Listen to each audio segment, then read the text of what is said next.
given to speak on was why is Peter Singer wrong? And it's a sort of difficult one, because this kind of talk could be why is modern bioethics wrong? Some of what I'm going to say, well, a lot of what I'm going to say is specifically about the philosophy of Peter Singer, but you should, I hope, you'll be able to see the kind of ramifications for bioethics generally, because my concern is not specifically, with Peter Singer as either a person, as a fellow Australian, as anything. I mean, he is just a philosopher who espouses a certain view of bioethics that has become has been ramified throughout, permeates all of modern bioethics. It's not just him, his particular influence, but his influence among others.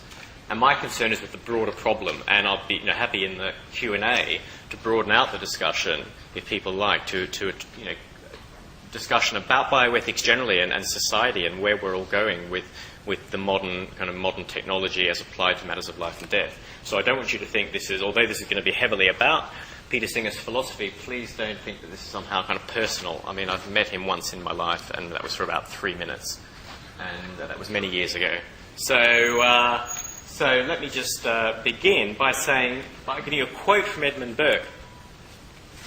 Now, writing about the French Revolution, Edmund Burke said the following: "On the scheme of this barbarous philosophy," he's talking about the French Revolution, "on the scheme of this barbarous philosophy, which is the offspring of cold hearts and muddy understandings, and which is as void of solid wisdom as it is destitute of all taste and elegance, laws are to be supported only by their own terrors, and by the concern which each individual may find in them from his own private speculations, or can spare to them from his own private interests. In the groves of their academy, at the end of every vista, you see nothing but the gallows."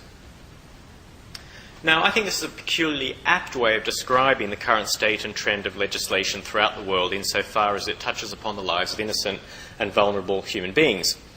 In the arena of public policy, many people of goodwill have for decades been fighting a wearying and depressing battle against the death culture. In the academy, however, the battle has been conspicuous by its absence. Most academics, it seems, have either given up the fight for life or were never convinced of the need for such a fight in the first place. And yet it's the academy which, as always, is the breeding ground of the very ideas which end up as public policy and as the law of the land. Theories have consequences. Academics have a grave responsibility to uphold public morality and the common good. When they protest that their ideas have no power, they're guilty of either ignorance or false modesty, which is why the ideas and pronouncements of Professor Peter Singer, among others, are of singular importance. Now, Professor Singer is renowned throughout the philosophical world for being one of the founders of the modern discipline of practical ethics, since the title of his most well-known book, in which moral philosophy is applied to concrete contemporary problems such as abortion, euthanasia, genetic engineering, the environment, rich and poor, capital punishment, war, and so on. Of course, ethics has always been practical, right? How could it be anything else? But what Professor Singer did in the 1970s, was to capitalise on the fact that ethics in the academy had for decades been obsessed by high-level theory, where whether there really is a right and wrong. What do we mean by good and bad? Is it all objective, or is it a matter of personal opinion or personal taste and the like? Now, while recognising the importance of philosophising about ethics, Professor Singer urged philosophers to get back to doing it. "Let's bring moral philosophy back to earth," he said. "Let's return to doing what ethicists have traditionally done, looking at the real world, the problems of society, and in doing so, let us try to apply our conceptual tools for the betterment of mankind." Now, Professor Singer's first application of this method of practical ethics was in the field of animal welfare, as most of you will know. His early book, Animal Liberation, a title that I think, like the title of a number of his books, is a little misleading, which I'll make clear later. His early book, Animal Liberation, for which he's so well known, both inside and outside academia, was a bestseller and put the case of animals on the map, in particular the question of vegetarianism. Now, there can be no doubt that in seeking to bring moral philosophers back to doing moral philosophy, Professor Singer has performed a valuable service. I accept that. He's certainly brought ethics out of a rut. I mean, he, among other people, have helped to bring ethics out of a rut. He's helped to spawn a whole new discipline. whose practitioners number in their hundreds and serve on ethics committees, write position papers, inform government policy, publish furiously in journals, attend endless conferences, referee each other's typescripts, review each other's books, and so on. Now, he's helped to create an industry, the bioethics industry. Now, industries are not as such bad things. Even a bioethics industry could, in theory, be a good thing. But the bioethics industry to which Professor Singer has helped give life is anything but good. Although some of its workers and practitioners are good, I think. The vast majority of bioethicists pursue an anti-life agenda. The vast majority follow Professor Singer's preferred ethical theory, utilitarianism. In other words, practical ethical decisions, even life or death ones, come down to a cost-benefit analysis of one kind or another. If the benefits outweigh the costs, if the utilitarian calculation maximises happiness, as they say, produces the optimal balance of good consequences over bad, or on Professor Singer's own preferred version of utilitarianism, if the calculation maximises the satisfaction of preferences, then the act in question is at least allowed, if not a positive duty. Unfortunately, many bioethicists seem not to have disengaged Professor Singer's general project, applying ethics to practical problems, from his particular method of doing it the utilitarian way. The result is that, whatever the differences between anti-life theorists, they tend to draw the same conclusions as Professor Singer. Abortion is permissible, so is euthanasia, genetic engineering, embryo experimentation, fetal experimentation, in vitro fertilization, embryonic stem cell research, cloning, and just about any practice that devalues life and treats the human being as an object, a lump of tissue, a cog in the production process, anything but as a human being. Hence, Professor Singer's appointment here in 1998 to the DeCamp Chair of Bioethics, attached to the Centre for Human Values at this university, wasn't a surprise. Now, one assumes that the Centre for Human Values has as its mission to promote human values, not to undermine them. But even a brief look at what Professor Singer stands for, in my view, highlights the dissonance between such a mission and his ethical views. Turn the light. I can see you in the back. Turn the light up a little bit. Okay. Is that better? Yeah. Right. So I think there's a dissonance between the idea of human values, human bioethics, and so on, and the actual views themselves behind those kind of titles and monikers. Now, one thing many people may not know is that Professor Singer has been dogged by controversy wherever he goes on the lecture circuit. His visits have been met by protests in Britain, Switzerland, Germany, and Austria, among other places. In the late 1980s, a major international philosophy conference in Austria had to be cancelled because of protests by disabled groups and threats to disrupt proceedings. In 1996, demonstrators tried to storm a building in Bonn, Germany, where Professor Singer was launching his latest book. Young protesters, some in wheelchairs, chanted Singer out. 3 parliamentarians from Helmut Kohl's Christian Democratic Party likened Professor Singer to Hitler's henchman Martin Bormann. Many times when he's given public lectures, he's been assailed by the shouts of the disabled, who have been known to chain themselves to barricades outside his lecture venues. In her extraordinary article for the New York Times Magazine in 2003, subtitled "How I Spent One Day as a Token Cripple at Princeton University," and if you haven't read that article, I thoroughly recommend it. It's absolutely brilliant, and it's available on the internet. Wheelchair-bound disability rights lawyer Harriet McBride Johnson, who debated Professor Singer in one of his classes, gives a memorable account of how the vast majority of disabled people acquainted with Professor Singer's views regard his ethical position with fear and trembling. Now, just because a speaker attracts protesters does not mean his views are wrong, though it does indicate that he's controversial. Moreover, the fact that some of the most vociferous objectors are found in Germany and Austria gives us a clue.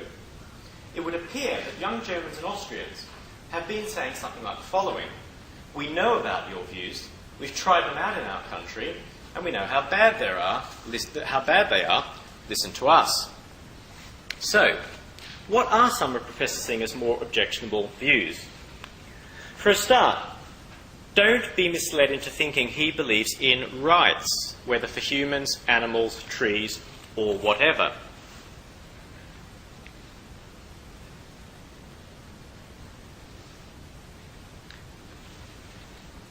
"I am not," he's written, "convinced that the notion of a moral right is a helpful or a meaningful one. Nevertheless, he says, the language of rights is a convenient political shorthand. It is even more valuable in the era of 30-second TV news clips. And that comes from the book Animal Liberation. You think liberation, you think rights. You think women's liberation or whatever. Rights. No, Animal Liberation makes it quite clear. The language of rights is a convenient political shorthand. It is even more valuable in the era of 30-second TV news clips. In other words, Professor Singer approves of pretending to believe in rights as a propaganda tool, whilst knowing the truth that no one has rights, and that any life in the end can be sacrificed for the overall good mandated by the utilitarian calculus. Does anyone at least deserve some sort of protection sanctioned by morality? According to Professor Singer, only a certain category of human beings merits serious protection, namely those who have lives worth living. Perhaps the phrase rings a bell. If so, this is because the Nazi euthanasia program was centred on those whose lives were unworthy of life. Lebenswert Lebens. The term itself goes back to the 1920s when the pre-Nazi period, when already scientists in Weimar, Germany, and then later on during the early Nazi period, were talking about lives unworthy of life, and could we get through a policy of euthanasia for, say, disabled people or mentally handicapped people, physically disabled people, and well, we couldn't because people wouldn't accept it, but by 1939 people had been conditioned to the point where they did accept it, although the policy was fairly short-lived. It lasted a couple of years, although 100,000 people died under that policy. But it was stopped in 1941 under pressure from various quarters, particularly religious groups. So, Professor Singer has objected time and again that the Nazi death program was wrong because of its racial element, which is no part of his own philosophy. And that we've become blinkered by the sad facts of history, he says, unable rationally to discuss what might have been good in what the Nazis did. Well, let us take the point for argument's sake, ignoring the obvious reply that if society condones the killing of one kind of innocent human being, other kinds, grouped perhaps by race or religion, are likely to follow. Right? There's that point which needs to be addressed, and of course in Nazi Germany that's just what happened. Certain groups were followed by other groups. Groups physically disabled and were followed by people grouped on racial lines, and the very same technology and techniques that had been used to kill disabled and mentally handicapped people in the 30s were then applied to Jews and other groups as well. I mean, the practice was carried out using that technology. Well, what is it that the Nazis did that was praiseworthy, according to Professor Singer, given that we have to discuss these things rationally and put aside the kind of racial aspect and just look at what they did that may have accorded with morality? Well, for one thing, they killed disabled babies. As Professor Singer asserts, killing a disabled infant is not morally equivalent to killing a person. Very often, it's not wrong at all. Now, in the first edition of Practical Ethics, he says defective instead of disabled. Right, he talked about defective infants, and now he changed that in the second edition to disabled ones. He may have been worried about giving offence. In fact, I'm sure he was worried about giving offence. Professor Singer distinguishes between human beings and persons. Since he uses the latter term in a special philosopher's sense, I'm going to place that in scare quotes. And I'm also going to colour it as well to make it absolutely clear that he has a special philosopher's sense of person. He believes that life only begins in the morally significant sense when there is awareness of one's existence. Now, actually, even that is misleading, because he actually thinks life begins in the morally significant sense when there's sentience, which may not involve any kind of self-consciousness. I'll come back to that, right? Just being able to feel pleasure and pain. But here he's really talking about awareness of existence, kind of self-consciousness. If a human being has awareness of their own existence, they are candidates for personhood. But they must also have rationality. If they are rational and self-aware, rational and self-conscious, they are persons and so are morally significant. That is, their lives should at least be taken seriously in the utilitarian calculus. No one else, according to Professor Singer, is a person. Certainly, he thinks, infants lack these characteristics.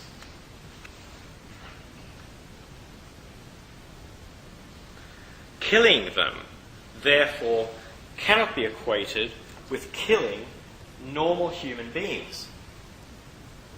Now, wait a minute. What happened to being disabled? I've left something out here. No, I haven't left anything out. I haven't omitted the word from the beginning of the last quotation. It turns out that no infant, disabled or not, has a stronger claim to life as a person. Not only then does Professor Singer believe that disabled babies can, and indeed sometimes should, be killed if their lives are not worth living, but that any baby, disabled or not, can legitimately be killed if the utilitarian calculus requires it, because babies just are not persons in the first place. It may be hard, though not impossible, to imagine why parents would want to kill a healthy baby. But suppose, for instance, their baby had a relatively mild condition, such as haemophilia. Now, if no one objects to the baby's being killed, and if killing the baby has no adverse effects on others, it would be permissible to do so, say because the parents found their haemophiliac child a burden. Now, suppose they could go ahead and produce a disease-free baby. Right, they could have another baby and who wouldn't have haemophilia, and maybe they could be certain of that. In such a case, they'd be in a position to increase the sum total of human happiness, and so killing the haemophiliac baby and replacing him with a healthier one would be a positive duty, not merely permissible, a positive duty because as good utilitarians we are bound to maximise human happiness. But that's all right, says Professor Singer, because non-persons are, in his view, replaceable, just like barnyard animals. And that's not my invented analogy. It's his own.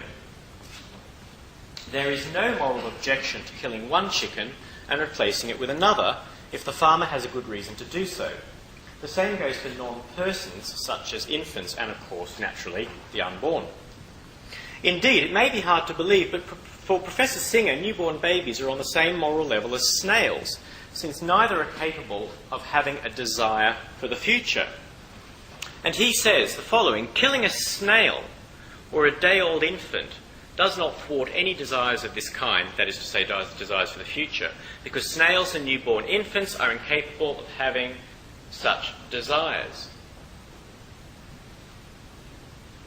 I mean, I just find it bizarre that a moral philosopher would even put, snail and day-old baby in the same sentence, other than to contrast them. But here they're not being contrasted; they're being kind of shown to be similar. I mean, it's hard to get your mind around, but there you go. That's what he says. So, Professor Singer's general position then is that if the family as a whole, in his quote, in quotes, family as a whole, in his expression, decides that it is in their own interest to kill their child, that child should die. Parents may, he says, quoting again, with good reason regret that a disabled, or first edition defective, child was ever born. In that event, the effect that the death of the child will have on its parents can be a reason for, rather than against, killing it. Mere regret, that is all that is necessary for the parents of an infant to be able to justify killing her. Think of the infanticide of female babies in China and India. Mere regret could be sufficient. Though as a utilitarian, one must also consider the interests of the healthcare workers involved. Would killing the child free up an urgently needed hospital bed? How would it affect other relatives? Are they keen for the child to stay alive or not? The government? Does keeping the child alive or providing drugs or other care cost money that can be put to better use elsewhere? And in short, the interests of anyone who may be affected, even fairly tangentially, by the child's living or dying.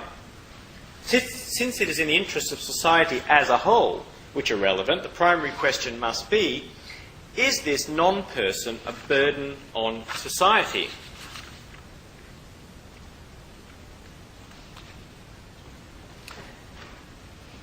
After all, there is a limit, he says, to the burden of dependence which any community can carry. And again, it does not seem wise to add to the burden on limited resources by increasing the number of severely disabled children who will, if they are to lead a worthwhile life, need a disproportionately large share of these resources. Now, in case you might be thinking that it's just the young who are at risk in Professor Singer's bizarre ethical universe, it should be noted that he's a champion of euthanasia for any adult whose life is not worth living. Any adult whose life is not worth living. Indeed, it would not be unfair to call him the thinking man's Jack Kevorkian. In the first place, any human being, at whatever age, ceases to be a person if they are so disabled that they are deemed to have lost rationality and self-consciousness. If they're in a coma, or if they become what he calls a senile elderly patient. In such cases, they are on the same level as any newborn baby. A level that is, as we have seen, very low indeed. So much for elderly mothers with Alzheimer's, unless the mother is Professor Singer's own. For as was reported a few years ago, his own mother, who died not long after, was herself a victim of senility in old age. As Michael Spector recorded in the New Yorker in 1999, Professor Singer and his sister hired a team of nurses to provide round-the-clock private care for his mother Cora, costing tens of thousands of dollars a year. It was, he opined, probably not the best use you could make of my money. That's true. But it does provide employment for a number of people who find something worthwhile in what they're doing. Well, that's, gives meaning to them. To look after this senile elderly patient, why not? Worthwhile, but the money could have been better spent when you think about it. When you think about your own mother, if she became, God forbid, if she became a senile elderly patient, you think about how you could spend your money. You've got options here, so don't, rule out the possibility of sending it somewhere far, far away. As Spector and others noted, including Peter Berkowitz in his New Republic article entitled Other People's Mothers, the Utilitarian Horrors of Peter Singer, this is quoting Peter Berkowitz, this otherwise common act of filial piety, that is to say, hiring someone or looking after your mother yourself, hiring someone to look after your mother, this otherwise common act of filial piety flagrantly violates the son's own moral theory. Singer's own actions seem to proclaim that what is right and what is rigorous applies only to other people's mothers. Now, before anyone says, how dare you engage in this ad hominem attack on this man who's not even here to answer for himself, what's this got to do with anything? It's totally irrelevant. This is personal circumstances. Let me give you 5 reasons why I'm bringing this up. I think it's 5 when I last counted. Maybe it'll get longer by the time I get to the end. First, he himself was prepared to discuss these circumstances in public. Second, he could have said when he was approached by the interviewers about this, and they said, oh, I hear your mother's got Alzheimer's disease, what are you going to do about it? Or something like that. He could have said, I'm sorry, I'm not discussing my private family situation with you or anyone else. Next question, please. He could have done that. That's what I would have done. Right? He chose to go on the record and make comments about how he could have spent his money and so on and so forth. Well, if you go on record, you have to be prepared to have that repeated and brought up and questioned, right? Reason 1. Reason 2. Although charges of hypocrisy must never be made lightly, throw around charges of being a hypocrite can always rebound on one. I accept that. Although charges of hypocrisy must never be made lightly, they are relevant to ethical discourse, especially when a person makes a career out of public pronouncements about how other people should behave, and when the personal circumstance concerned pertains directly to one of the most notable consequences of the ethicist's own theory. The question of credibility when it comes to ethics cannot be shunted to one side. Thirdly, Professor Singer does not always shy from pointing out alleged hypocrisy in his opponent's ethical views. For instance, concerning inconsistent treatment of farmyard animals and household pets. Nor, conversely, does he is prepared to allege hypocrisy against his opponents. You treat household pets this way, you treat farmyard animals as just meat consumption. Right, okay, fine, you can accuse them of hypocrisy and inconsistency in their views. Well, he should be prepared that could rebound back on him. I think that seems to me to be perfectly equitable.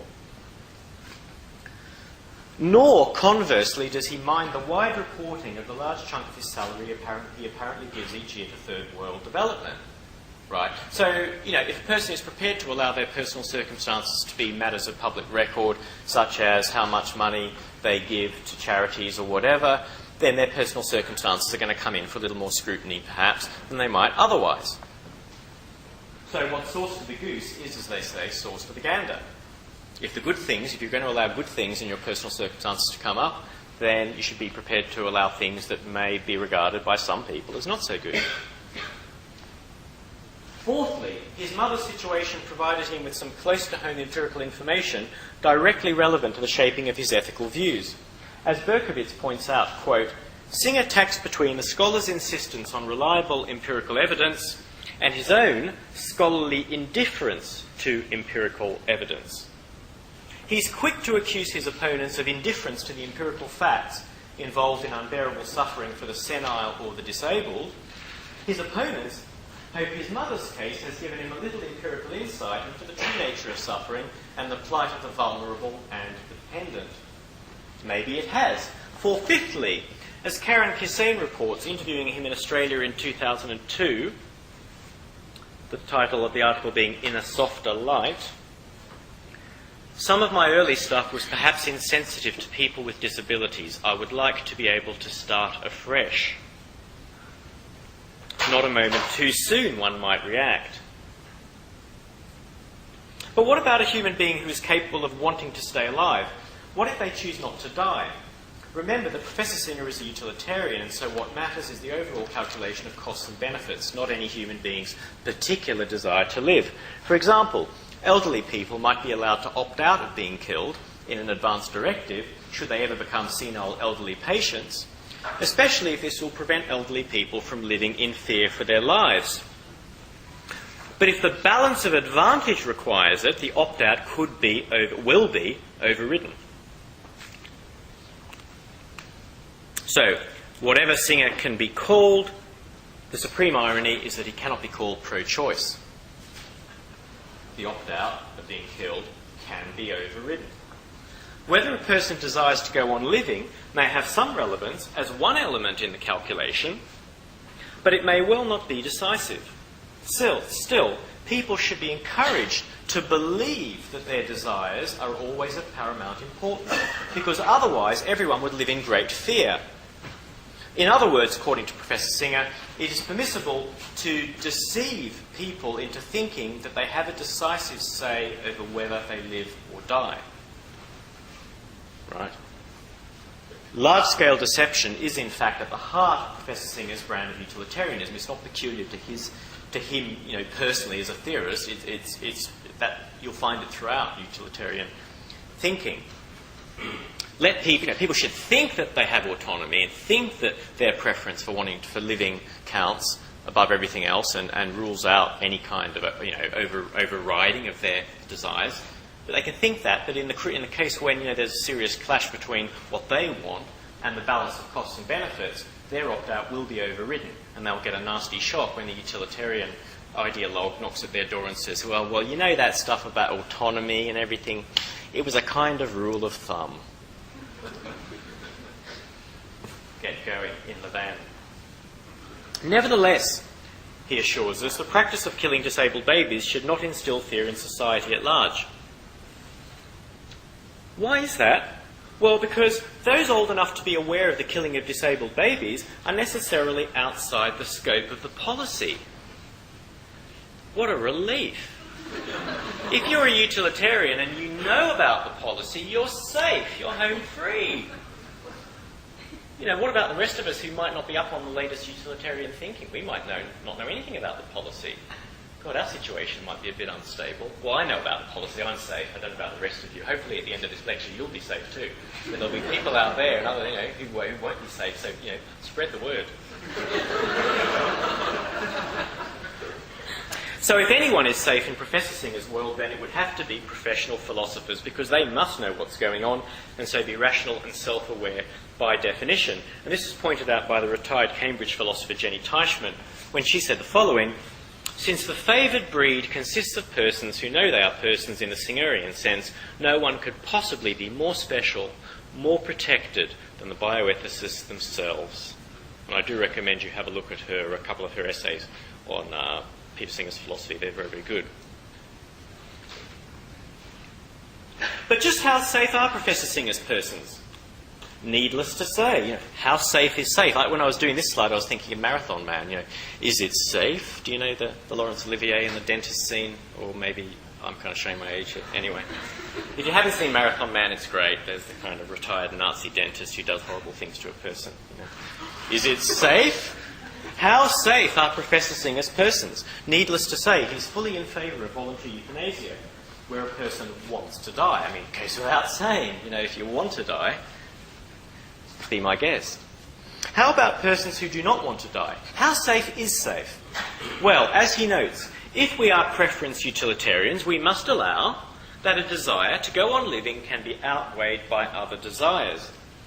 And again, in some cases it will be right to kill a person who does not choose to die.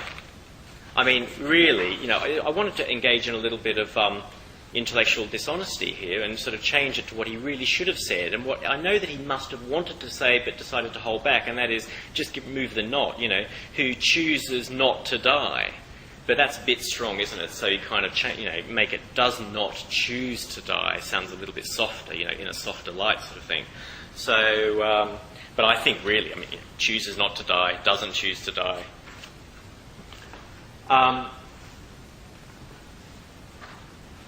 In some cases, it would be right to kill a person who does not choose to die on the grounds that the person will otherwise lead a miserable life. It follows immediately that despite the section in his book, Practical Ethics, entitled Not Justifying Involuntary Euthanasia, involuntary euthanasia is a very live option for Professor Singer. In a section concerned, he says merely that the fact that a person wants to go on living is the best evidence there could be that their life is worth living if they want to go on living. But the whole point of preference utilitarianism is that such a preference, for all its evidential value, can be outweighed by other preferences, especially when the person who wants to go on living is a burden to their family, the healthcare workers, and society at large. Moreover, 1 month's palliative care could feed and educate scores of children in Uganda, so why not pull the plug? Now, I've tried as much as possible to present the views of Professor Singer in his own words. It should be apparent by now that what he stands for. In short, he advocates the killing of disabled infants, the killing of any infant, disabled or not, if the balance of advantage requires it, the killing of children and adults who are non-persons by virtue of being comatose or senile or handicapped, and even the killing of persons whose lives are not worth living. Hence, the killing does not have to be voluntary, the victim wants to die, or non-voluntary, they are not capable of expressing their wishes, but may even be involuntary, they do not want to die. If they are capable of expressing their wishes, it may well be right just not to consult them. Why? Because the balance of advantage might mean thumbs down. But if they're asked, actually consulted, they might kick up a fuss and make the whole process rather awkward. After all, persons have no right to be consulted, do they, if you're a utilitarian? There are many other aspects of Professor Singer's philosophy that I've not mentioned, but I'm going to note 3 in passing before I move on. First, although he disapproves of it, his moral theory implies the permissibility of baby farming. Now, you might think, what is that? Babies farming, child labour laws. No, I mean farming babies. Farming babies. That is, the harvesting of the organs and body parts of babies whose lives are not worth living, or of other non-persons for that matter, so they can be put to better use elsewhere. Why not, for instance, deliberately grow brain-damaged embryos and fetuses who end up in permanent coma, spending their whole lives as no more than an experimental spare parts factory? And there are some very good novels by Robin Cook who explores these scenarios, and they're quite spine-chilling. Now, I say, for this idea of the experimental spare parts factory for certain human beings, I say that his theory implies that this is all right for obvious reasons, but in fact he disapproves. In a book published in the 1980s. Why, for Bentham's sake? Why does he disapprove? Because, he answers, such practices would violate the basic attitude of care and protection of infants which is something that we must not imperil. Or any commentary would be superfluous. Having said that, I'm happy to comment in the Q&A on it. I mean, it's astonishing. Now, after all that's been said about killing disabled babies and non-persons and the senile and the comatose and people whose lives are miserable and potentially overriding the wishes of people who don't want to die and so on, ultimately, why not baby farming? Oh, because the basic attitude of care and protection is something we must not imperil. Boy, I thought that was imperiled a long time ago. Just, the first lines of practical ethics started imperiling that attitude. So that seems to me to be totally arbitrary. And an instance, by the way, and I'll give more later on, of the irrationality at the heart of Professor Singer's philosophy, right? So I know so many people seem to come up to me and say, yeah, but you might not like his conclusions, but he's just so rational, right? Those premises and conclusions flow like, milk and honey. You don't like the mixture you get at the end, but how can you just stop it? Well, let me tell you, it's irrational. It is irrational and illogical. Don't buy this. Don't buy the hype that it's all rational and cool and logical and gets you to conclusions which you just have to confront, even though they're counterintuitive. And I'll give you some more examples of irrationality later on. But that is one example, being totally arbitrary about where the attitude of care and protection kicks in.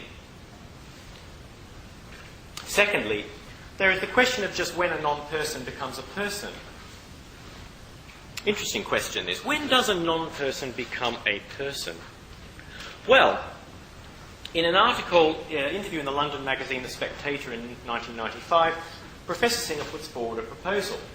Perhaps we should have a ceremony a month after birth, at which the infant is admitted to the community. I can never say this without wanting to smile, it's not funny, but it's hilarious, if that's a bit paradoxical. It's risible. Okay, we should have a ceremony a month after birth at which the infant is admitted to the community. Before that time, infants would not be recognised as having the same right to life. Ooh, there's that word again, right. It's a shorthand, it's the Spectator. You've only got 1,000. I've written for the Spectator myself, and I know they don't give you many words, so you better just kind of get the shorthand out so people think, right, it's okay. Okay. Right. So, at which time the infant is admitted into the community in the ceremony. Before that, they would not be recognised as having the same right to life as other people. Why not 2 months? Right? Why not 10 months? Beats me. Better ask the professor. I haven't got a clue. Where did he get this from? 1 month. I think he was joking. Only it doesn't look like he's joking. In which case it's scary. Thirdly, there is Professor Singer's recent embrace of the joys of bestiality, known in polite circles as zoophilia, which I always thought meant love of going to the zoo. In which case, when I was a kid, I was definitely a zoophile. But apparently it means something else now in certain quarters. I like to call it bestiality. It's just, call me old-fashioned. So I know this is a bit distasteful. Any of you under 18, please leave the auditorium now. There is no parental guidance or certificate or anything on the slides that are about to follow. Now, it might seem like an irrelevant aside, but in fact, his embrace of bestiality in fact emanates directly from his ethical theory, which is why I bring it up. Not because it's just a hobby. I'm not saying he engages in it, by the way. Professor Singer does not engage in this as far as anyone is aware. Right? We're not making any factual allegations whatsoever. I'm just talking about his opinions. So the lawyers can go away. This embrace of the joys of bestiality in a purely theoretical sense emanates from his ethical theory, which is why I raise it. In a review published on Nerve.com of Midas Decker's 2000 book on bestiality, Professor Singer positively delights in the thought that one of the last sexual taboos is no longer taboo, at least in some circles.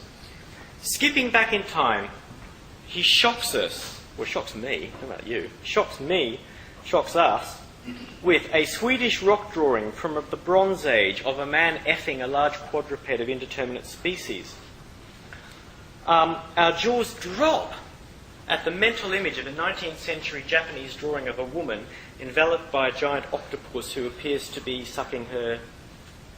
Anyway. fill the blanks. Now, he does actually fill the blanks. I just blank that out because I don't do that sort of thing. PowerPoint slides. But he used... Now, I don't know. Look, I just... Sometimes I feel so old. I'm not that old, but I just feel old sometimes. To me, it seems that... Well, I mean, we're in the same profession. If you're a professional philosopher and you publish academic things, and I assume a book review, generally, unless it's a review of, I don't know, some novel or something, it's a review of something that has ethical content, counts as a kind of academic publication. You just don't say things like that in print or in public. I don't know, maybe it's okay around these parts. I think there's something wrong with it myself, but I don't want to make a big deal out of it. And so, he regales us with these tales, and we finally learn why young girls always want a pony for Christmas. But I don't, want you to consult the article to find out why young girls want a pony for Christmas. Just take it from me. Apparently, there's good reason for this. The only rule when it comes to bestiality: don't be cruel to the cow. Other than that, it's no holds barred. Now, Professor Singer makes it quite clear in the review that the supposed legitimacy of bestiality flows from his anti-speciesist agenda. Because we are, as he reminds us in the review, just great apes. Right? Remember, that's the thing. No speciesism. Don't, go for this sort of alleged arbitrary preference for our own species. We're all...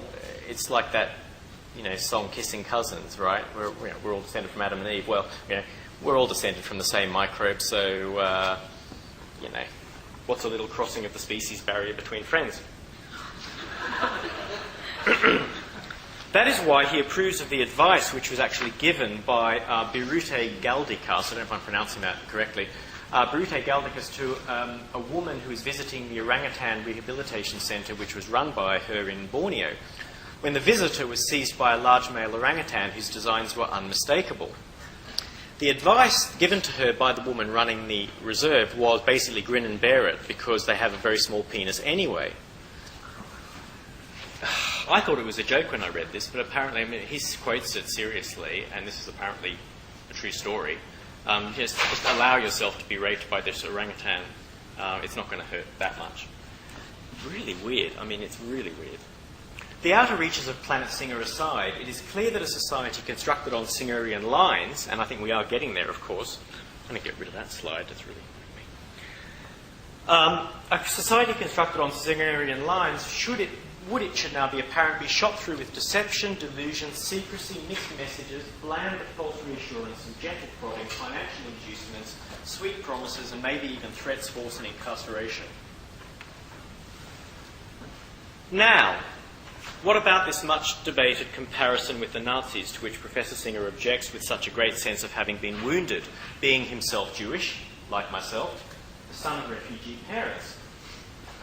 Has he been plain misunderstood? Has he been defamed, calumniated by his enemies? In my view, and the view of other philosophers, there is nothing at all outrageous in comparing his policies with those of Nazi Germany.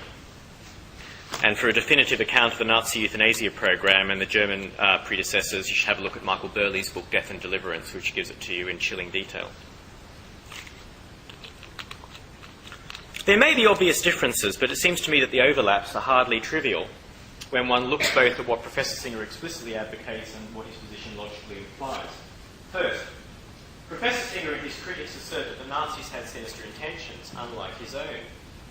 But surely the intentions are the same, namely, to promote the killing of certain innocent people, those with lives not worth living.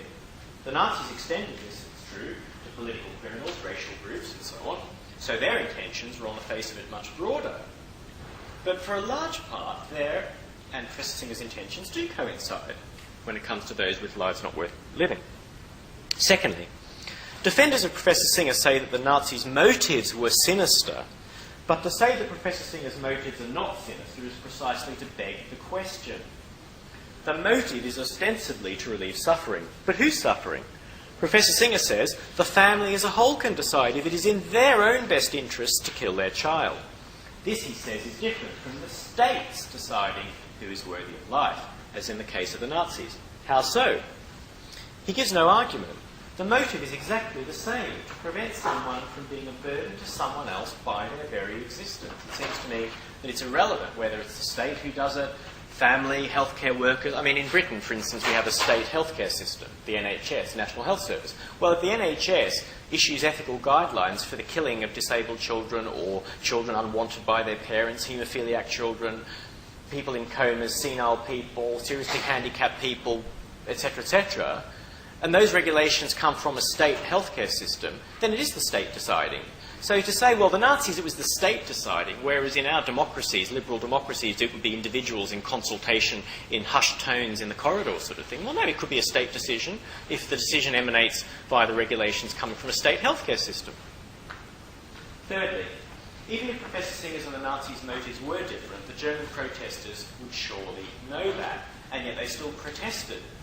Does this not suggest that perhaps they know something Professor Singer doesn't about the inherent wickedness of some ethical policies? In any case, the protests have not been confined to German-speaking countries. They've taken place in the USA, Britain, Australia, and elsewhere. Fourthly, even if Professor Singer's motives are positively saintly, they are irrelevant.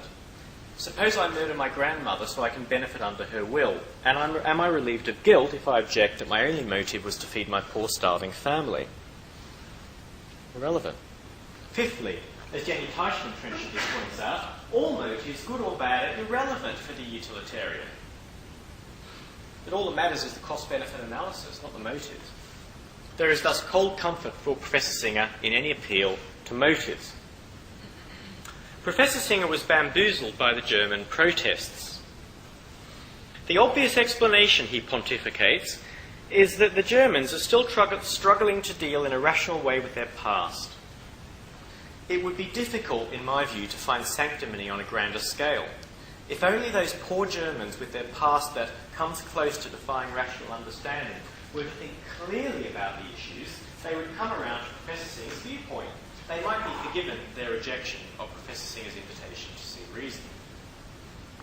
I mean, I just find that generalisation about an entire nation having trouble coming to terms with its past because they're protesting against him, or some of them are protesting against him, utterly ridiculous and quite condescending. And I'm, have no particular stake in this, not, being myself Australian, but I just find it utterly ridiculous. What did another philosopher, baffled by the protests, namely Professor Singer's mentor, the late R.M. Hare, have to say about this? Well, he was one of the philosophers most responsible for the revival of utilitarianism after World War II. And sure enough, the 15th International Wittgenstein Conference was cancelled in the late 1980s, not just because of objections to Professor Singer's invitation to speak, but also because Professor Hare was invited as well. Now, in a letter to Professor Georg Meggeler, another object of protest, dated 1st of July 1989, Professor Hare first recalled that the subject of euthanasia was a sore one in Germany, owing to, quote, Hitler's wicked policies. But, he went on, surely we can now discuss the question rationally and distinguish between different kinds of euthanasia. He asserted, very importantly indeed, nobody now advocates practices such as were followed by the Nazis, and it would be right to protest if they did, he says. This is Professor Singer's mentor. It would be right to protest if they did. Now, I think, obviously, Professor Hare doesn't think that Professor Singer is advocating such policies, but if he is, as a matter of fact, and I think he is, according to Professor Hare, it would be right to protest. Now, I think I've already shown that Professor Singer does advocate just such practices, in particular the killing of innocent people who suffer various forms of mental or physical handicap or who otherwise fail to meet the stringent criteria for a life not worth living. How did Professor Hare make a distinction? Well, in his letter, he said that Singer and Kuse's 1985 gruesomely titled book entitled Should the Baby Live? I can't think of a more gruesome title for a book, actually. Should the Baby Live? Is a fair-minded, according to Professor Hare, a fair-minded and well-reasoned treatment of the subject of defective neonates, i.e. disabled newborn babies, if you take away the science speak, right? Disabled newborn babies. Professor Hare added, it does not support anything like the Nazi practices, which involve the killing of children on questionable scientific grounds without the consent of their parents. Rather, if the balance of advantage for everyone favours death, Then, explained Professor Hare in interpretation of Professor Singer, killing the baby would be the right thing to do. Well, pause. There you have it. If the scientific grounds are valid, if the parents consent, and if the balance of advantage for everyone favours death, then, says Hare, let the child die. A distinction both more laughable and more spine-chilling it would be hard to find. Did Professor Hare forget that the Nazis invoked precisely the balance of advantage in support of their practices? I mean, if you go back, you have a search, this information is easily available on the internet, you search as to what Nazi and pre-Nazi German eugenicists and euthanasia supporters were saying then to justify euthanasia. Honestly, what they say could have come out of practical ethics, it could have come out of some of Professor Hare's writings and a number of other philosophers who have similar views. Really, I can't distinguish between the kind of language used in the two cases. The advantage in the case of the Nazis in their program was the Nazi state, right? The advantage was for the Nazi state as a whole. So if the advantage is, on Singer and Hare's terms, for the parents, the doctors, the rest of the family, and so on, it will, of course, be an advantage for the state. This distinction between the state and the other groups and individuals making the life or death decision, the thumbs up or the thumbs down, is totally arbitrary, or it's just a totally implausible distinction. If it's going to be an advantage for the healthcare workers, the healthcare industry, the hospital concerned, the parents, the relatives, etc., so whoever else has some stake in whether the child lives or dies, it will be an advantage for the state ipso facto. Well, I can't see how it wouldn't be. I mean, it might not be, but it also might be. So this distinction between the state and the rest is ridiculous. So there you have it, as far as that goes. Now, the Nazis were as concerned about the burden of defectives on the state as they were about science. In any case, Professor Hare did not condemn their racial theories. He only said they were questionable, i.e. probably false. Thus, such practices, implied Professor Hare, would need to be based on good science, right? Questionable scientific grounds. Okay, so if you've got good science backing up this, then you're in a better position. And if by questionable he did in fact mean wrong, by what reasoning is racial ideology wrong and the objectives of killing someone who is a burden on you right? It seems Professor Singer and the Nazis have only a minor quibble between them, but it would be interesting to know from Professor Singer where his mentor may have misinterpreted him. Professor Singer believes the comparison between him and the Nazis introduces blind emotion into what should otherwise be a rational debate. He even goes so far as to compare the activities of his opponents with, you guessed it, the rise of Nazism in the 1920s and the 1930s. As if, writes Peter Berkowitz, the essence of Nazism were restrictions on freedom of speech. Leaving aside the obvious tu quoque, I mean, he's just engaging in the same sort of accusations. I note that Singer believes his opponents are the fanatics, lacking balance and common sense, appealing to emotion, stoking up hoary old historical monsters, drawing blatant disanalogies, and throwing dust in the eyes of the unwary. And yet I suspect that Professor Singer knows exactly why many people, handicapped or not, are scared of him. Quotes, this is from him again from Practical Ethics, one protester quoted from a passage in which I compare the capacities of intellectually disabled humans and non-human animals. Gee, why would they have been bothered by that? The idea he propagates, that he is a wounded innocent, is, I would suggest, disingenuous. But should his opponents disrupt his lectures and force the cancellation of conferences at which he is invited to speak? Jenny Teichmann, a long-time critic of Professor Singer, has called his philosophy false and dangerous. Needless to say, her supporters in the Academy have been few. In rebuttal of his claim that his freedom of speech has been violated by all the bans and protests, Dr. Teichmann points out with great cogency that it is not Singer's right to speak that is being objected to by his opponents, but his right to regular access to a public platform, which is not the same as the right to speak or to express oneself. The right of regular access to a public platform, as Dr. Teichmann explains, quote, is not a universal human right, it is a special right. In some cases, it goes with wealth and power. In others, with certain kinds of work. It is a privilege which belongs to popes and politicians and newspaper proprietors and journalists and television programmers. One kind of work the privilege goes with is teaching.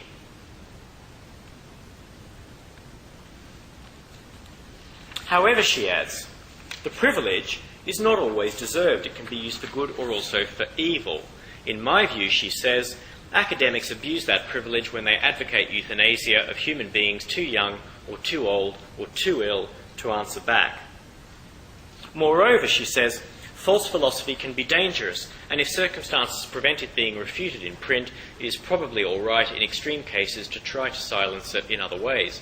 And here she's referring to protests and demonstrations. If a person abuses their right to a public platform, if they air views which reach millions of people and which are morally abhorrent, how can it not be right to show disapproval by mass demonstrations and by lawful inhibition of that person's abuse of their right? As we saw, even R.M. Hare wrote that if Singer's views were at least comparable to the Nazis, which he obviously thought they weren't, then protesters would be correct to do what they've been doing. Nobody now advocates practices, he says, such as were followed by the Nazis, and it would be right to protest if they did. Furthermore, Professor Singer himself concedes that some modes of expressing our thoughts may be too dangerous or too offensive to be allowed in a particular place or time. Right? Even he concedes that, despite all the going on about freedom of speech and academic freedom and this, that, and the other. Even he concedes that. Now, obviously, he thinks his views don't fall into that category, but that's not the point. He concedes that it is at least in principle possible that some views are too dangerous to be allowed in a particular place or time. If he had added, or some thoughts themselves, irrespective of the mode in which they're expressed, right? Mode of expressing is irrelevant. It's what you're expressing, what you're actually saying. He would have had my unqualified agreement. Harriet McBride Johnson, whom I mentioned earlier, writes, quote, Not Dead Yet being the disabled rights group that has coordinated many protests against Professor Singer, Not Dead Yet says, and I completely agree, that we should not legitimate Singer's views by giving them a forum. We should not make disabled lives subject to debate. As it seems, you'll guess we're coming to an end. As it seems that Professor Singer is well aware of why he frightens so many people. He insists that he's not advocating hatred of the disabled, and he's right. Rather, his position is a little more extreme. Why should restriction only be placed on those who are trying to inflame emotions, as he says? A speaker can quite coolly, calmly, and bloodlessly advocate murder without trying to inflame any emotions. And while he might offer reasons, this does not make his position reasoned or reasonable. No advocacy of evil can be reasonable. On the contrary, the advocacy of evil must be opposed no matter from whose lips it comes. In a democracy, public demonstration is the most common way for people to oppose evil when the state itself is inactive. As long as the state persists in taking criminal proceedings against those who incite racial hatred, for example, while refusing to take action against those who incite others to commit murder by claiming that it is morally right in some cases to do so, it must be left to citizens of goodwill to make their voices heard. That is why the controversy surrounding Professor Singer will not go away unless he really does carry out that intention to start afresh. Thank you.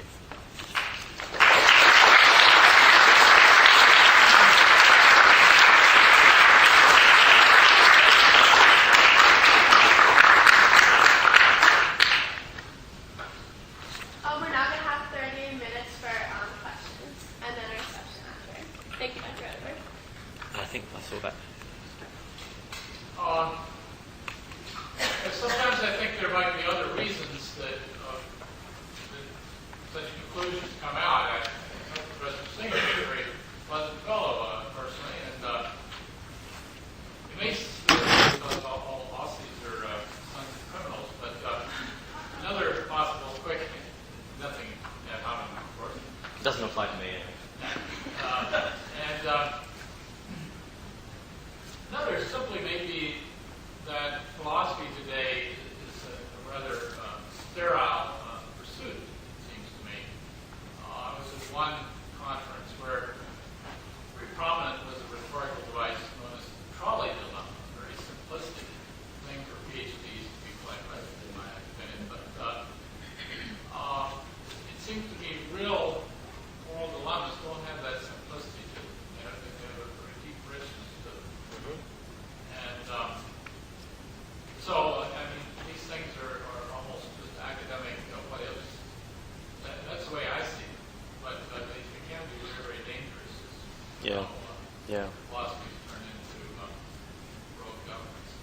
Yeah.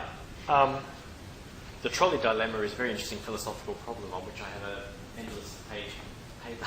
That's another subject. I mean, it is an interesting dilemma, but it is slightly very removed from everyday moral thinking. If anyone wants me to explain the trolley dilemma, I can do that in the reception afterwards. But I agree with your overall view here. I mean, there's a lot of oversimplifying that goes on in applied ethics. There's no doubt about it. And everyone's guilty of it to a certain degree. I don't think it's the problem. It's just of utilitarians to oversimplify. But by the same token, I think we do need principles. I think we do need principles to resolve difficult issues, and we do know from actual real-life cases involving right to die type issues, and the Shivo case, for instance, which was particularly prominent recently, and stem cell research and others, that we've got to have some principled guidance for how to deal with these issues. I think it would be wrong I'm not saying you say this, but I think it would be wrong if someone were to say, look, these issues are so complicated and so subtle and so difficult that we just have to kind of not make it up as we go along, but sort of decide on the spur of the moment or consult our intuitions or something like that, or it's cultural or whatever. I think, we do need abstract principles. There is a role for abstract logical reasoning, and I'm as much a partisan and a friend of logical reasoning as Professor Singer or the next philosopher. But by the same token, you've got to combine that with the sensitiveness to facts of cases, not being wildly hypothetical, looking at facts, empirical evidence, and consulting all sorts of things, psychology and so on. So, I take your general point about that, but I want to say that we do need to frame our decision-making within rational guidelines. Thank you. I think I saw that. Yeah.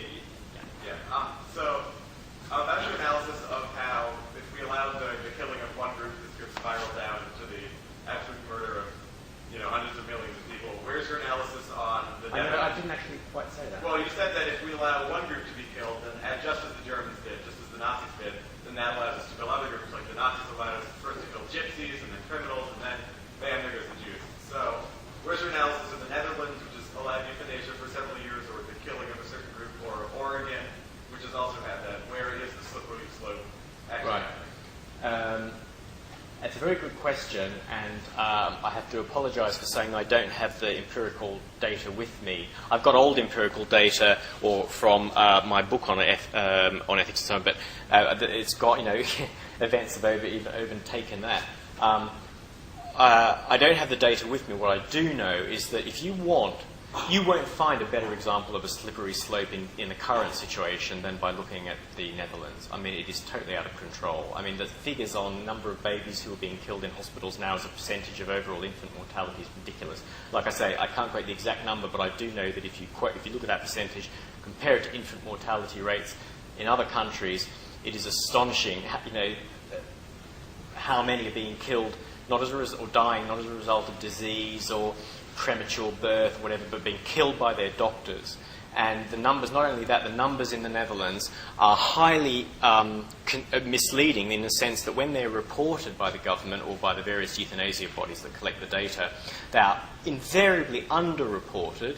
Cases, I've had a look at this a number of years ago, and the way they classify, for instance, whether a case of non-voluntary euthanasia, they'll lump together cases of, I don't know whether they're doing that now, but as of, let's say, 5-6 years ago, when I was first sort of delving into the figures, they would lump together cases of people who could have been asked but weren't asked, people who weren't capable of being asked because they were, let's say, comatose or very severely handicapped, and would lump them together. So if you wanted to work out whether there was involuntary euthanasia going on or non-voluntary, you'd have to kind of separate out the figures that had been lumped together, and it was even worse. The figures that are reported in Germany, other than by some good organisations, like I think it's something like the Dutch Physicians League or something like that. There is a league of Dutch doctors who are still opposed to euthanasia and do report the figures in a better way, and who disentangle all the confusions and so on.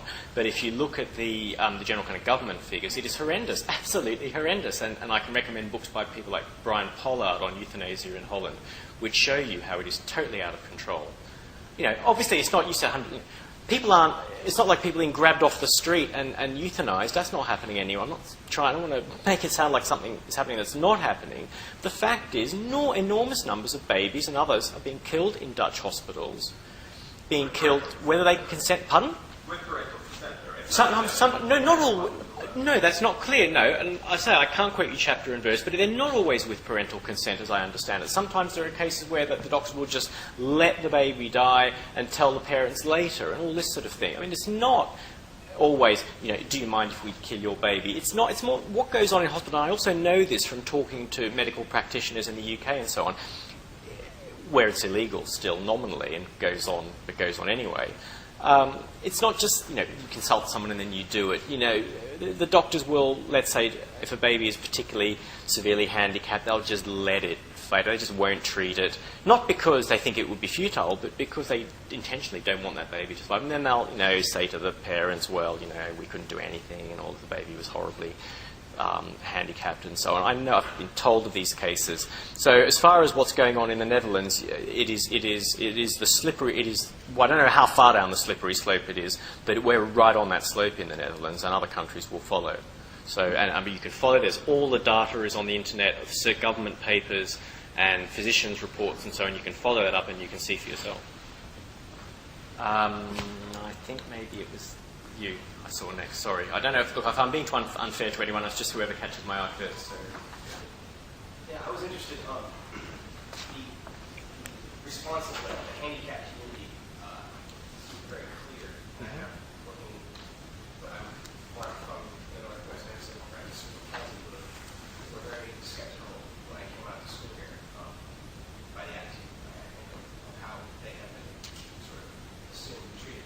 What I'm not so clear on is how has and you didn't mention it in the election, but how, and I haven't read enough standard bill, but how has the community of those practicing homosexuality, as far as the totalitarian state, as far as your usefulness of producing and bringing on the next level of children, how have that community responded to Peter Singer, and in turn, how has Peter Singer responded to that as far as the totalitarian section?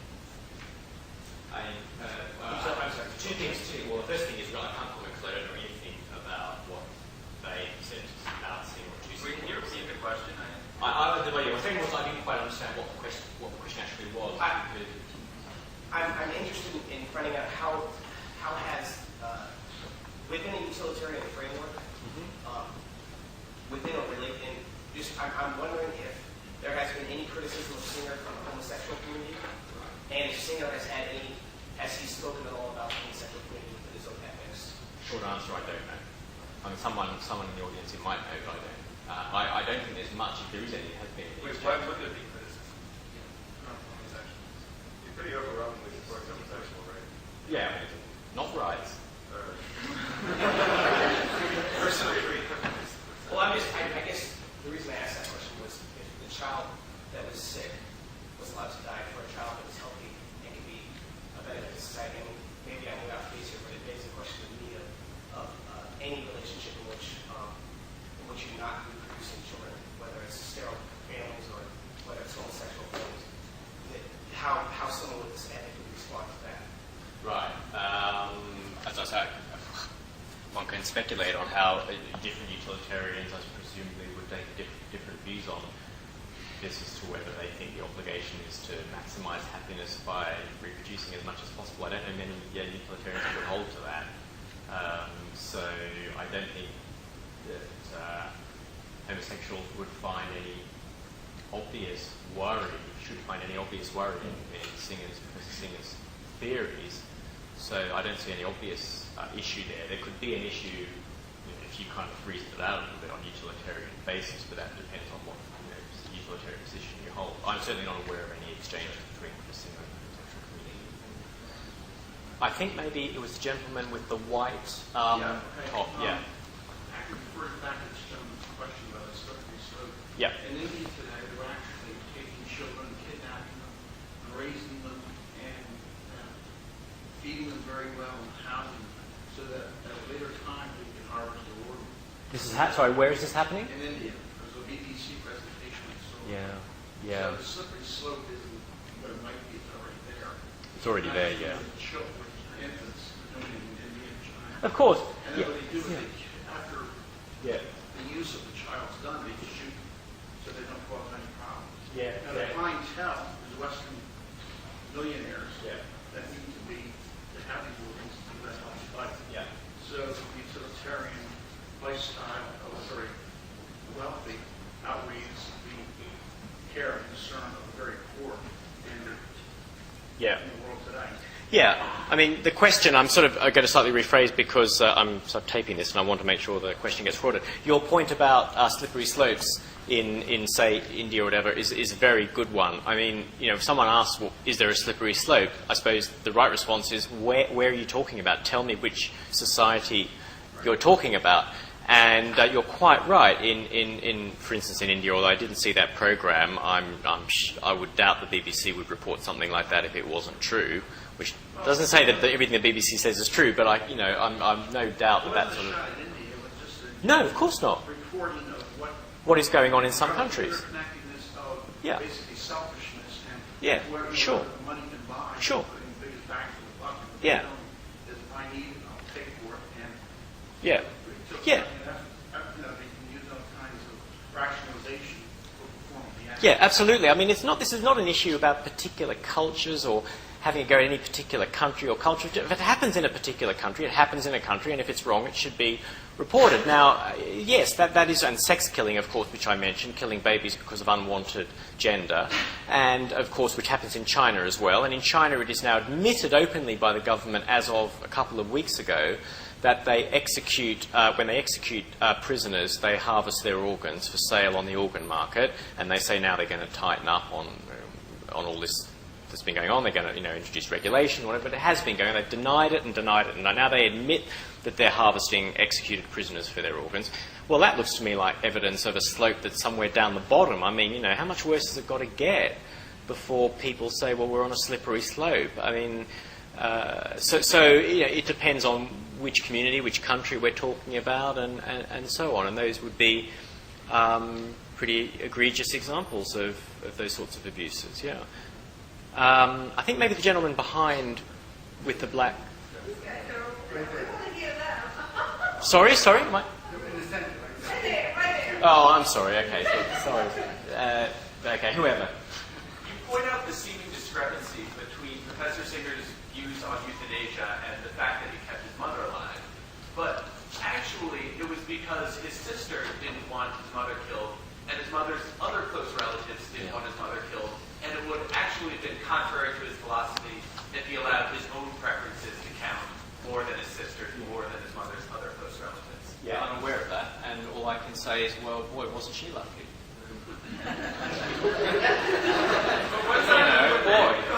She was lucky that there was some offspring around who were willing to say, no, let's spend the money on mum, let's not send the money to wherever.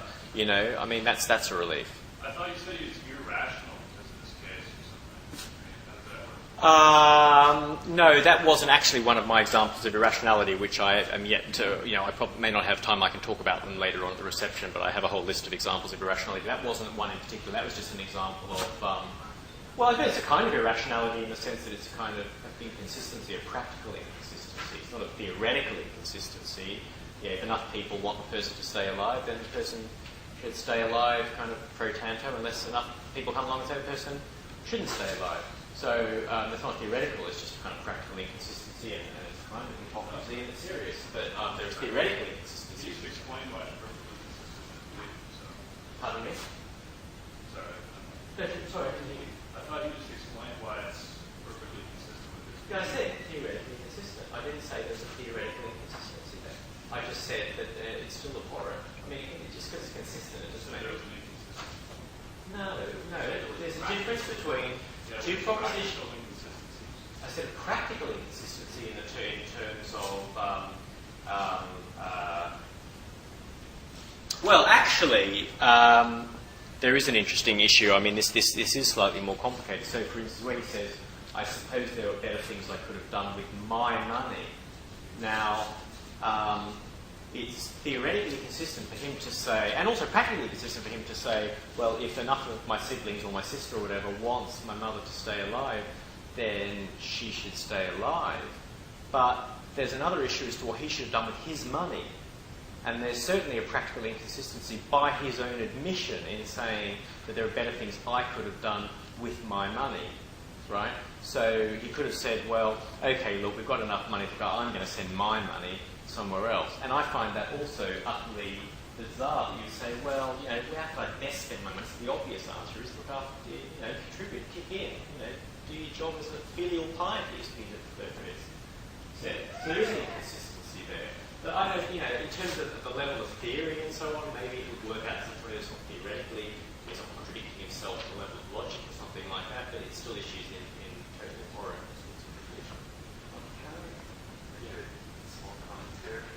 I actually find this whole discussion very disturbing, partially because after all, Peter Singer is a human being, and we do take out of him an impulsive that may not be intellectually agreeable given our philosophies. I mean, I'm sure even the pedophilic Catholic priests intellectually knew that they should not be doing it, but they were doing it nonetheless. Not that I'm comparing what Peter does. Wrong.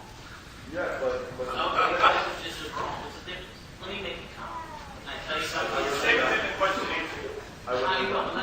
me make a comment. He's full of crap. Hold on a second. Wait a second. You're next. This gentleman, sorry, no, hold on. No. No, you're not actually going to make a comment. I am. You are, in a second you will. I want to hear what this gentleman here has to say just to finish off his point, okay? my point is that Pardon me? my point is that he is after all a human being. Yeah. And I mean, intellectually, you would ask him like a question at an intellectual level. Yeah. So, well, intellectually, I would not have agreed with this, but you know, it's my mom, right? I mean, I'm Sure, I understand that. saying this, but I find this whole discussion about Professor Singer's mom's wife, she died or whatever, I find this utterly disturbing. Maybe that's not just me, but Yeah, I understand that people, you know, might diverge at the level of practice from theory and so on. I don't, you know, I say we're all human beings. We're not sort of theoretical robots that go and churn out conclusions and then act on them or anything like that. I'm not.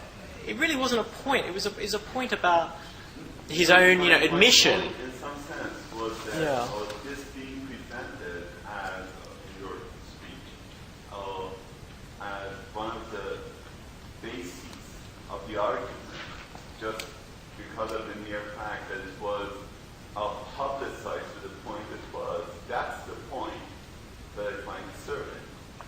It's not one of the bases of my argument. It was just an example I gave along the way. It's hard to hang my whole argument about what happened to Peterson and his mother. Why was it publicised? Well, he chose to talk about it after being questioned by it, and that was his choice, right? Now, again, let me just reiterate that I'm not saying, you know, he should have done this or he should have done that.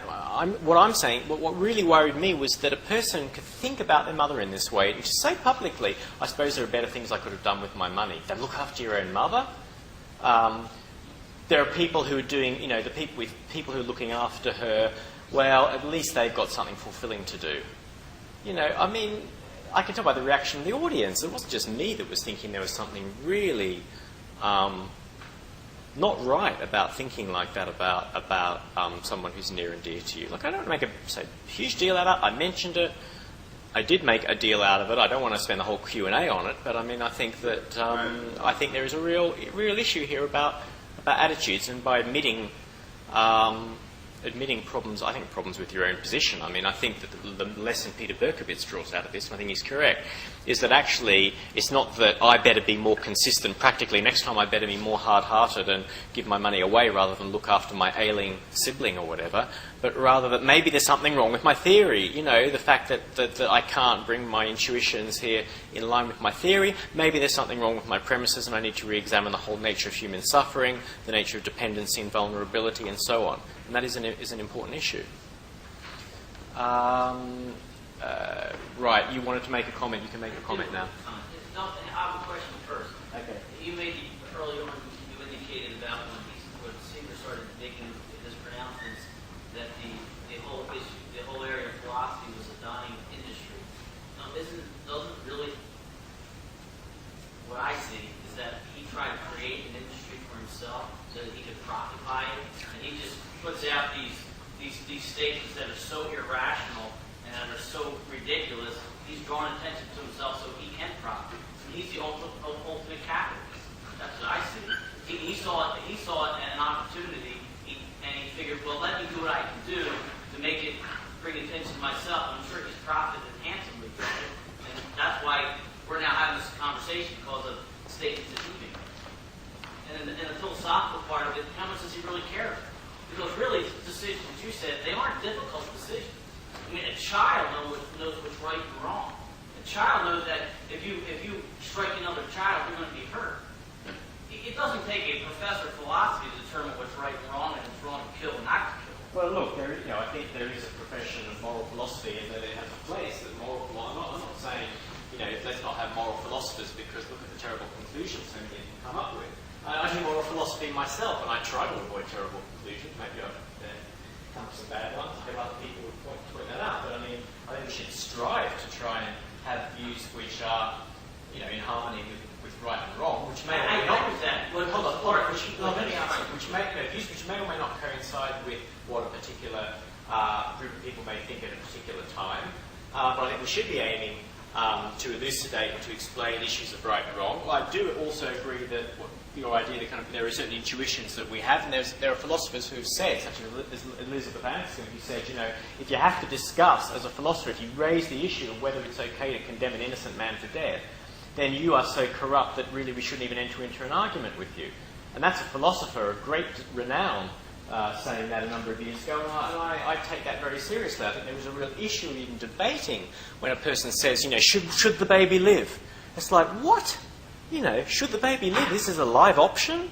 But we have to engage, because if we don't engage, then the other side, as it were, are going to just have everything their own way, which is pretty much what they're doing now anyway. Now, as to your earlier point about has he profited and all that, I don't know. I've got no idea. I don't know what's in his bank account. I don't want to know what's in his bank account. I don't know who he's funded by, whether he's funded at all. There have been issues in the past, and this is all, again, in the public domain, to do with funding and all that sort of stuff.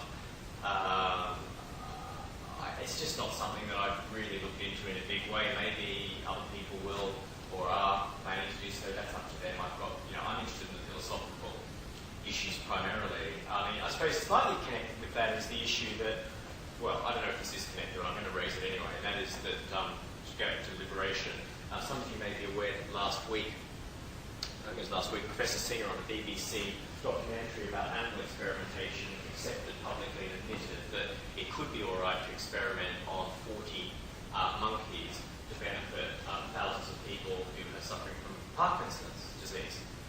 Now, anyone who knows anything about his philosophy, as he himself has said, would have known that from the very beginning he's never been totally against animal experimentation. He's utilitarian. It depends on the cost and the benefit. But there are a lot of people out there in the animal rights movement, people who really do believe in animal rights, who have been in uproar over this, and there have been all sorts of blog discussions and so on, and people excommunicating him, and people saying, you're a heretic, and you're this, and you're that. Which raises just an important issue as to how a person is represented. I think it's really important to represent people accurately, which is why I emphasise the thing about rights. He doesn't really believe in rights. And he helps that, he encourages that, by using the word rights all the time, as I quoted a number of times, even now. And then he'll turn around and say, why do the animal rights lobby get really upset when I've now admitted publicly, experiment on monkeys, after, they think that I'm against it? Well, if they read my writings, they would know I can believe in rights. But then, he's the one who said rights are a convenient shorthand in the era of 30-second TV newspapers. Philosophers have a responsibility to speak plainly and to represent what they say fairly and accurately, and rather than hide behind slogans and hide behind misnomers. It's very important. Now, okay, you're pointing at someone at the back with the hand up.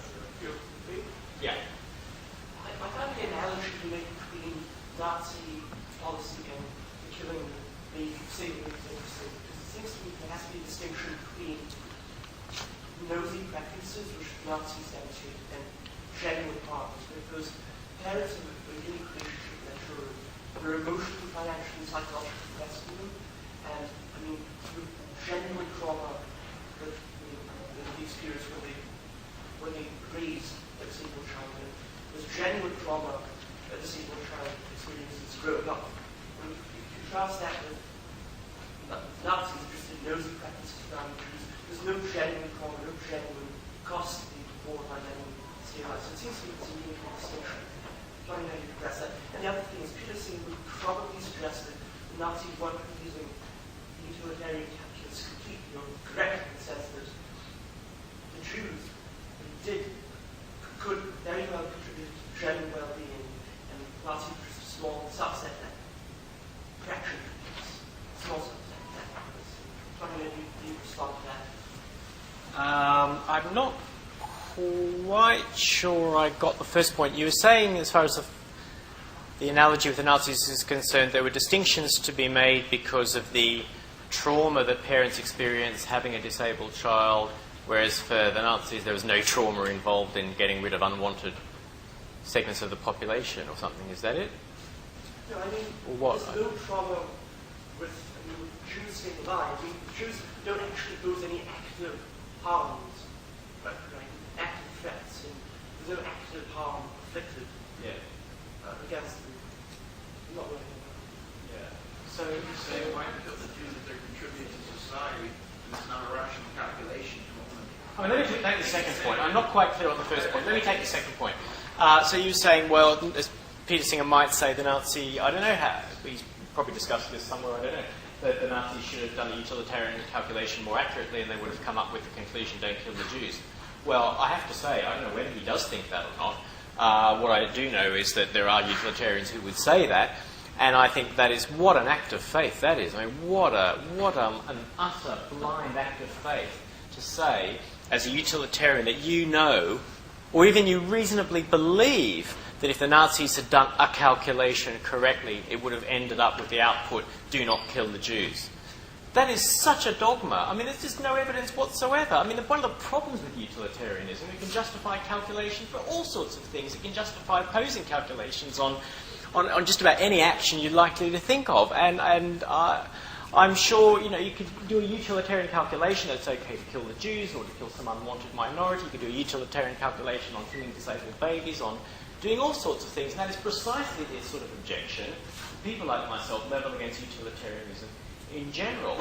That it licenses, it can, in theory, license just about any atrocity you're likely to think of if the society is so constituted or rightly constituted within its own system of government and organisation that the costs come out the right way for the people who want to do the killing. I mean, it's just it's as simple as that. It justifies abuses, injustice, trampling over minority rights, killing of innocent people, whatever, in the names of the greater calculus. And to say otherwise, to say, well, we know that it wouldn't have worked in the Nazis if they'd just been better utilitarians, to me is just bogus, absolutely bogus. I think we have time for one more question. Okay, one more question. Let me choose. Who's had their hand up the longest and has been totally ignored by me and no deliberate reason? There. Thanks. An audience member brought up the issue of babies in India being kidnapped and their organs harvested, and afterwards the children being killed. Obviously, that's awful. I guess I'm just having trouble understanding the relevance to issues of baby killing at birth. You say that there's a slippery slope.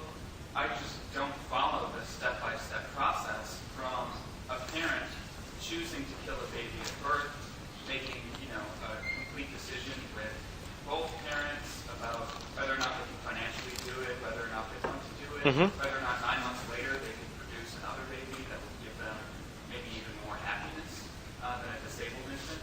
I mean, I'm having trouble making the link between that decision and people running around killing babies for their organs and then killing them.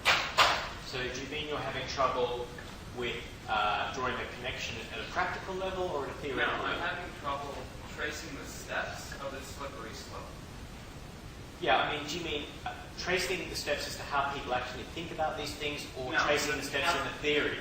No, I'm having trouble tracing the steps of how that slippery slope would result from the beginning, which is allowing for euthanasia in babies, to what's happening in India, which is obviously a deplorable thing. Well, if you're operating with the sort of utilitarian calculus that Professor Singer and most other bioethicists operate with, then the calculus is going to generate that slippery slope at a theoretical level. It's just going to say that, I mean, there's absolutely no... And Professor Singer is completely right when he, says, for instance, well, what's so special about an unborn child, or as opposed to a newly born baby, and then what's so special about a newborn baby compared to one that's, 3 months old or something, and to push these kind of logical, to try to disabuse people of the idea that there's sort of magic marker there, that once you give up on the idea that all human beings have an equal right to life, such as I believe, every human being has an equal right to life.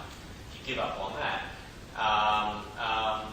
then you end up in an absurd position, but you also along the way can kind of disabuse people of comfortable boundaries that they had in terms of things like viability or being newly born. There's a lot of shoddy thinking about exactly who has a right to life. So the utilitarian calculus, when it's followed through, will issue in those sorts of conclusions. And so there will be a theoretical slippery slope. There's absolutely no doubt about it. If your theory is, only non-persons have the strongest claim on life, then it's obvious that everyone who's... only persons have the strongest claim on life. It's obvious that all non-persons are going to be in the same bracket and all subject to the same preference calculation, which could lead to their potentially being killed. So it's obvious that it's going to apply to an unborn child, it will apply to a newly born child, it could apply to an infant, it could apply to a 1-year-old, anyone, up until the time they become a person, whenever that is. At the practical level, it's the slippery slopes happening. As I see, people have already mentioned India and so on, but where you find extreme practices, and you also find just good old-fashioned euthanasia and gender killing and whatever. The same in China, the same in the UK, only it happens very much sort of under wraps and only gets, occasionally comes out in the media, in Holland and so on. People think, from a practical point, don't worry, we just confine euthanasia to this group or whatever, everything will be right. It won't spill out into the broader community. It won't spill out to humanity as a whole. That is just totally empirically false, already empirically false, and will just get worse. And there is no good empirical reason for thinking it should be otherwise. When you start on the process of killing innocent people, there is no logical stopping point. There might be arbitrary stopping points, but there are no logical stopping points. And if that's what, Peter Singer's great contribution to ethics, that if you start killing innocent people at some stage in their existence, then, logically you should be killing them at other stages. If that's his great contribution to ethics, then let him be remembered for it. That's a slippery slope. So, I'd be worried. Okay, have we got time for more questions, or are we wrapping it up now? I think so. That's about it. We're wrapping. And Okay. thank you for coming and contributing